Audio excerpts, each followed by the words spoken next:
없나이다. 아멘. 제목을 따라합니다. 빈 그릇을 채우시는 하나님.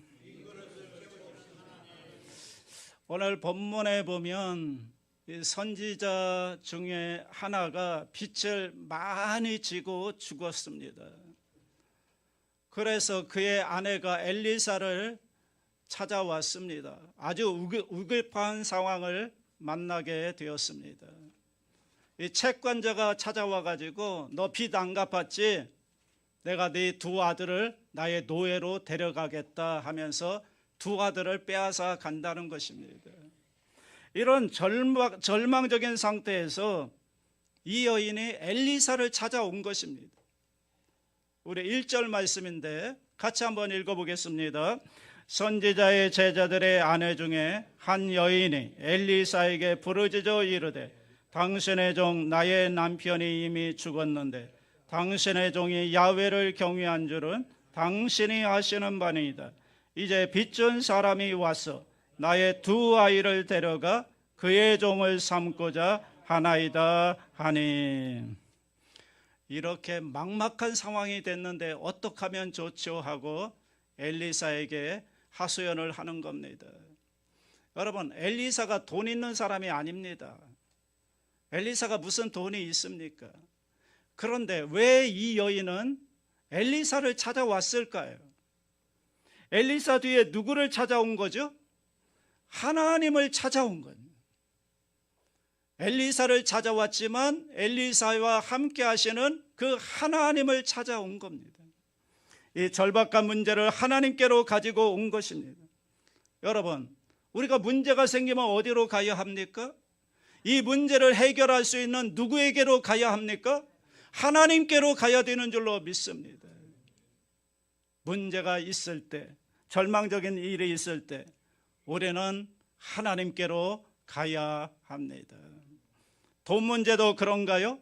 돈 문제는 치사해서 내가 안 가겠다, 그런 생각하시는 분 있습니까? 돈 문제도 하나님 앞에 나와야 될 줄로 믿습니다. 여러분, 문제 생길 때 술집에 가는 거 아니죠? 문제가 생기면 하나님께로 와야 되는 줄로 믿습니다. 하나님은 여러분의 경제 생활의 주인이 되기를 원하십니다. 내 인생의 주인뿐만 아니라 여러분의 경제 생활에도 하나님은 주인이 되기를 원하십니다. 하나님께 나와 부르짖어야 되는 거죠. 주님, 어떻게 하면 좋습니까? 하나님께 부르짖어야죠. 하나님께는 문제 해답이 있는 줄로 믿습니다. 자, 그 말을 듣고 엘리사가 질문을 합니다. 2절 말씀 같이 읽습니다. 엘리사가 그에게 이르되 내가 너를 위하여 어떻게 하랴? 네 집에 무엇이 있는지 내게 말하라. 그가 이르되 계집종의 집에 기름 한 그릇 외에는 아무것도 없나이다 하니. 엘리사는 묻습니다. 뭐가 있냐고. 너 가진 게 뭐가 있냐고. 그런데 이 여인은 어떻게 대답하죠? 아무것도 없나이다 라고 대답합니다. 여러분, 여기에 중요한 관점의 차이가 있습니다. 하나님은 우리에게 무엇을 묻냐면 너 무엇 가지고 있느냐? 너에게 무엇이 있느냐? 있는 것을 묻습니다. 있는 것을 질문합니다. 그런데 사람들은 없는 것만 바라보고 낙심을 하는 거죠. 이게 관점의 차이입니다. 예수님께서 5,000명을 먹이는 기적을 행하셨잖아요. 보리떡 5개와 물고기 2마리를 가지고. 자, 이 기적을 행하시기 전에 예수님의 제자들에게 물은 게 있죠. 뭘 물었어요? 너희들이 가지고 있는 것이 무엇이냐를 물었어요. 이것밖에 없는데요. 좋다. 이것 가지고 예수님이 하늘을 우러러 기도하시고 축사하시고 나누어 주었더니 5,000명을 먹이는 기적의 역사가 일어났다는 것이죠. 우리 삶 속에서 공급이 끊어지는 것 같을 때 사람들은 말합니다. 다 없어졌다고. 아무것도 없다고. 나는 이제 어떻게 살아야 할지 모르겠다고. 좌절하고 낙심합니다. 그런데 여러분, 아닙니다. 남은 게 많고 가진 게 훨씬 더 많습니다. 보십시오. 생명 있죠. 건강도 있죠. 지식도 있죠. 맞습니까? 가족도 있죠. 더군다나 무엇보다도 하나님이 계시잖아요. 살아계신 하나님이 계시잖아요. 이것을 잊어서는 안 되는 것입니다. 그러므로 여러분, 인생에 어려움이 찾아올 때 없는 것만 바라보고 없는 것만 생각하고 낙심하지 마시고 내가 가지고 있는 것을 보고 있는 것이 내 눈에 들어오기 시작할 때 그걸 가지고 하나님께 나올 때 거기에서 새로운 역사가 시작되는 줄로 믿습니다. 엘리사는 뭐가 있느냐 물어본 후에 있는 것을 찾아내죠. 3절 우리 같이 한번 읽어봅니다. 이르되 너는 밖에 나가서 모든 이웃에게 그릇을 빌리라. 빈 그릇을 빌리되 조금 빌리지 말고. 빈 그릇을 빌리라고 했습니다. 그것도 조금 빌리지 말고 많이 빌리라. 가능한 많이 빌리라. 왜 엘리사는 이 여인에게 그릇을 빌리라고 했을까요? 이 그릇은요, 있는 거예요. 없는 게 아니에요. 그러니까 자기가 있는 것을 가지고 극대화해야 된다는 거예요. 네가 가지고 있는 것을 가지고 극대화하라는 거예요. 그리고 열심히 수고하고, 그릇을 빌리려면 수고해야잖아요. 정성을 다해서 내 사정을 잘 알려야 되고 수고를 해야 되고 여러분 구해야 되는 거죠. 여러분 그릇을 빌리는 일이 지금은 뭐 쉬운 일인 것 같지만 옛날에는 이 그릇을 빌리는 게 쉽지 않았던 거죠. 옛날에는 화폐 단위가 아니라 물물 경제가 아닙니까? 그릇이라는 게 얼마나 귀한지 몰라요. 그래서 옛날 사람들은 그릇을 빌려주면 복이 나간다고 생각해서 그릇을 잘 빌려주지 않았던 거죠. 그릇을 빌리려면 많은 수고가 필요하고 또 내 사정을 잘 알려야 되고 그리고 그 사람의 신용이 있어야만 그릇을 빌려주는 거 아니겠습니까? 아무튼 최선을 다해서 그릇을 빌리라고 했습니다. 50개를 빌렸는지 100개를 빌렸는지 잘 모르겠지만 아무튼 최선을 다해서 그릇을 빌렸습니다. 자, 이제 빌린 것을 가지고 어떻게 하라고 했느냐? 4절과 5절 말씀을 함께 읽습니다. 너는 네 두 아들과 함께 들어가서 문을 닫고 그 모든 그릇에 기름을 부어서 차는 대로 옮겨 놓으라 하니라. 여인이 물러가서 그의 두 아들과 함께 문을 닫은 후에 그들은 그릇을 그에게로 가져오고 그는 부었더니. 자, 이제 물을 닫고 빈 그릇에 붓기 시작하는 겁니다. 이것은 무엇을 말하는가 하면 하나님의 신비한 영역을 말하는 것입니다. 인간의 논리로 설명할 수 없는 하나님의 신비한 영역이 있다는 것이죠. 자신이 가지고 있는 것을 가지고 자신이 할 수 있는 것, 가지고 있는 것을 가지고 기도하면서 몸부림칠 때 하나님이 부으시는 신비한 영역의 역사가 있다는 것입니다.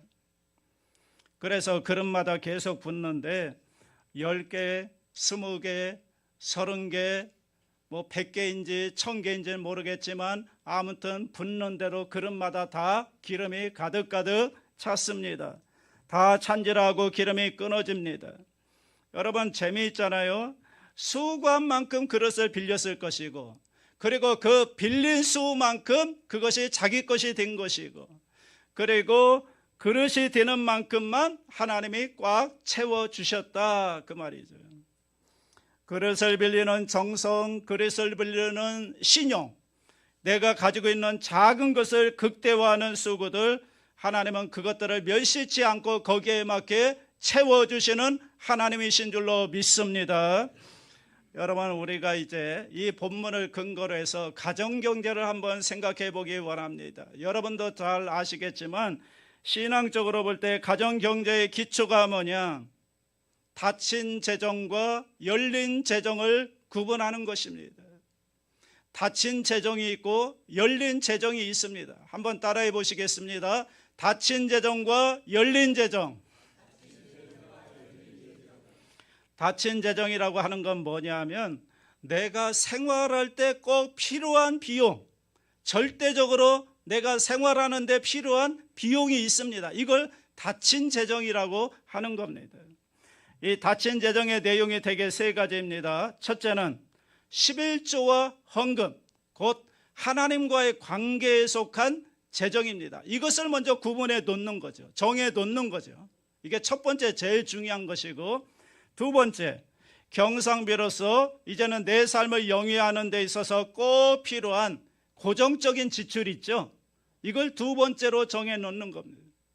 세 번째는 임시비인데 약간의 예금과 그리고 문화생활을 위한 비용을 정해 놓는 것이죠.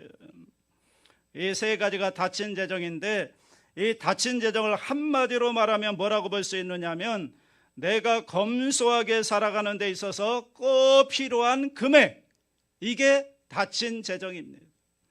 예를 들어 보겠습니다. 우리 한 가족이 검소하게 살아가는데 월 필요한 금액이 200만 원이라고 합시다.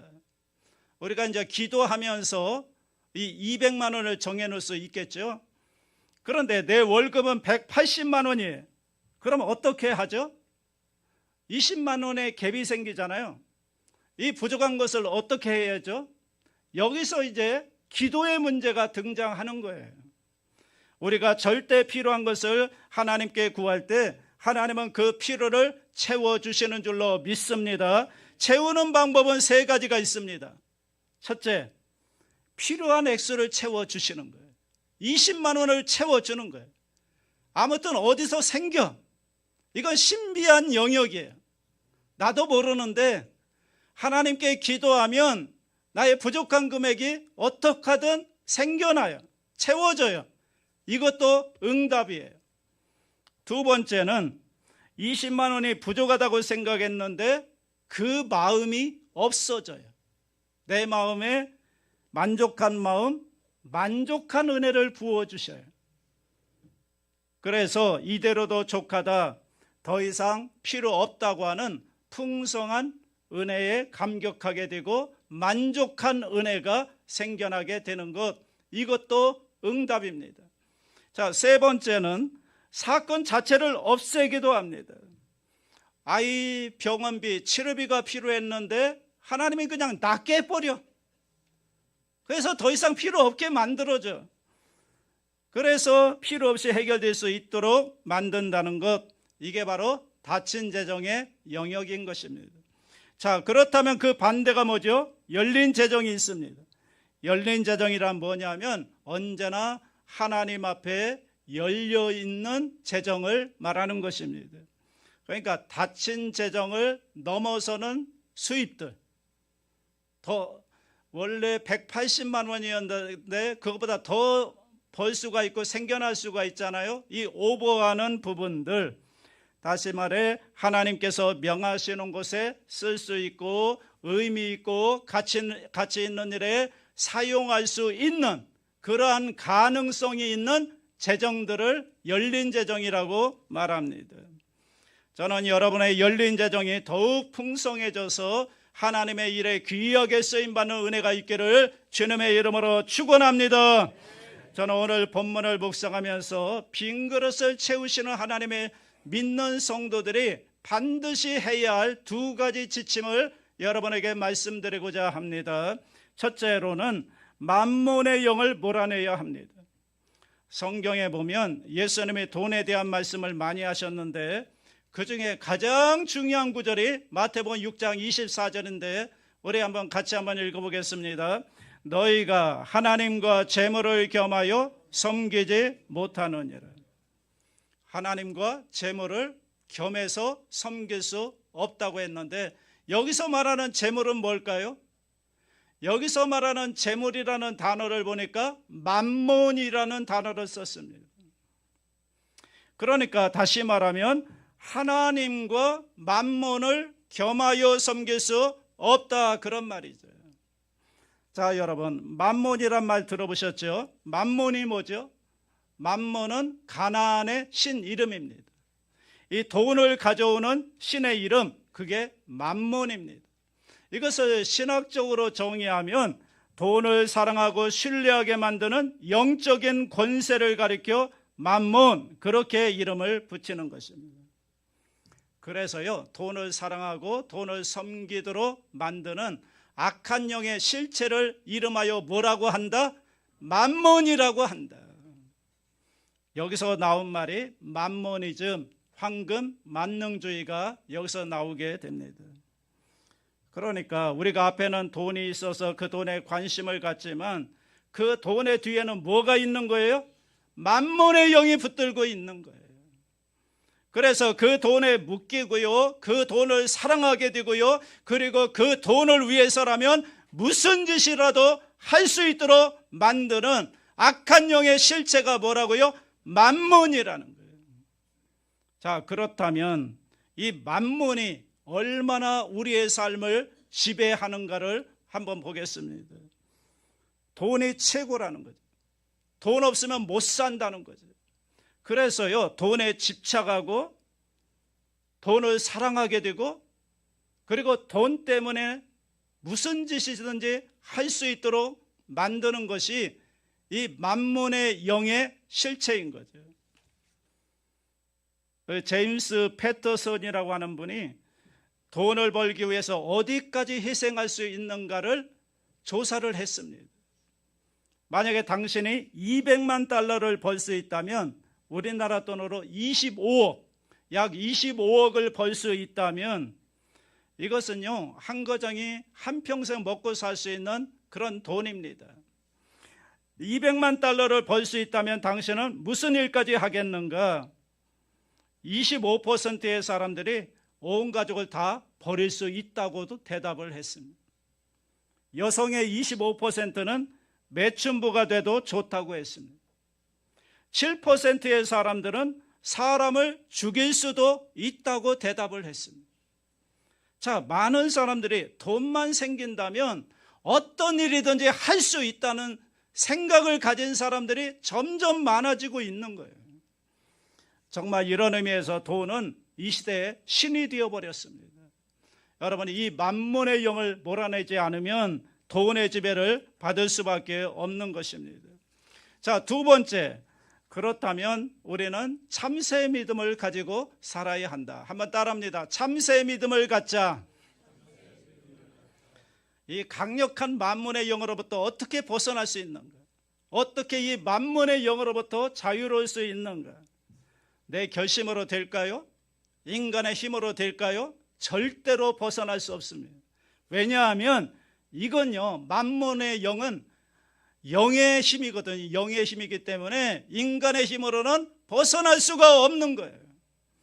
이 만몬의 힘을 끊어내는 방법은 하나밖에 없어요. 그게 뭐냐면 믿음밖에 없는 거예요. 믿음밖에 없어요. 어떤 믿음입니까? 하나님만이 나의 진정한 공급자이십니다. 하나님만이 나의 필요를 채워주실 수 있는 유일한 분입니다. 이 믿음만이 만몬의 영을 끊어낼 수가 있습니다. 여러분, 이 믿음이 필요한 거예요. 이 믿음을 이름 붙여서 뭐라고 부르느냐? 참새 믿음이라고 부릅니다. 따라합니다. 참새 믿음. 자, 참새 믿음은 뭐냐면 참새같이 조그만 믿음이 아니고 마태복음 6장 26절에 근거한 믿음을 말하는 것입니다. 공중의 새를 보라. 심지도 않고 거두지도 않고 창고에 모아들이지도 아니하되 너희 하늘 아버지께서 기르시나니 너희는 이것들보다 귀하지 아니하냐. 아멘이십니까? 자, 공중에 날아다니는 참새 한 마리도 하나님이 그것을 사랑해서 먹이시고 돌보시고 입히시는데 하물며 자녀된 너희들을 하나님이 책임져 주시고 먹여주시고 공급해 주지 않겠느냐. 너희 하늘 아버지께서 너희 쓸 것을 공급하지 아니하시겠느냐. 나는 그것을 믿습니다 하는 게 참새 믿음인 것입니다. 하나님이 나의 아버지이심으로 자녀된 나에게 필요한 것을 그분께서 공급하신다. 여러분, 이 참새 믿음이 없으면 만몬의 영으로부터 절대로 벗어날 수가 없다는 것을 기억하시기 바랍니다. 많은 분들이 희망을 잃어버리고 그리고 실직 때문에 고민하고 그리고 앞으로 남은 인생을 어떻게 살아야 되나 걱정하는 분들이 많은 것 같습니다. 여러분, 그런 마음이 우리 가운데 엄습할 때 여러분은 무엇을 해야 되는가 하면 질문을 해야 되는 거예요. 내가 누구인가? 내가 하나님의 자녀인 것을 확인을 해야 되는 거예요. 여러분, 세상 사람들은 진정한 공급자인 하나님을 모르고 살아가죠. 그래서 그들은 소년소녀 가장의 마음으로 사는 거예요. 그들은 하늘 아버지를 몰라요. 자기가 인생을 책임져야 돼요. 그래서 소년소녀의 가장의 마음으로 사는 게 세상 사람들이에요. 그런데 하나님의 백성은 그렇지 않죠. 우리에게는 누가 계십니까? 하늘 아버지가 계셔요. 우리에게는 아버지가 있다고요. 우리의 삶을 돌보시고 공급하시고 필요한 것을 아시고 채우시는 아버지가 우리에게 있다고요. 그런데 세상 사람들은 없어요. 자기가 소년소녀 가장이야. 우리는 아버지가 있어. 걱정할 필요가 없는 거예요. 아버지가 공급해 주셔요. 그러므로 참새도 먹이시는 하늘 아버지께서 우리가 하나님의 자녀인데 우리를 그냥 버려두겠느냐는 거예요. 먹여주신다는 거예요. 돌보아 주신다는 거예요. 빈 그릇을 채워주신다는 거예요. 그러므로 여러분, 좌절하면 안 돼요. 가정에서 절대로 돈 때문에 싸우지 마세요. 짜증내지 마세요. 절망하지 마세요. 문제가 있으면 어디로 가져오라? 문제가 있으면 어디로 가져오라? 하늘 아버지께로 가져오시면 됩니다. 참새 한 마리도 먹이시는 아버지께서 자녀가 그 부르짖는 기도를 외면하시겠습니까? 하나님이 우리의 빈 그릇을 풍성하게 채워주신다는 참새 믿음을 가지고 여러분 걱정하지 말고 염려하지 말고 안심하며 남은 인생을 살게 되시기를 바랍니다. 올 한 해 우리 성도들의 경제적인 삶에 하나님의 강력한 인도가 있기를 주님의 이름으로 축원합니다. 기도하겠습니다.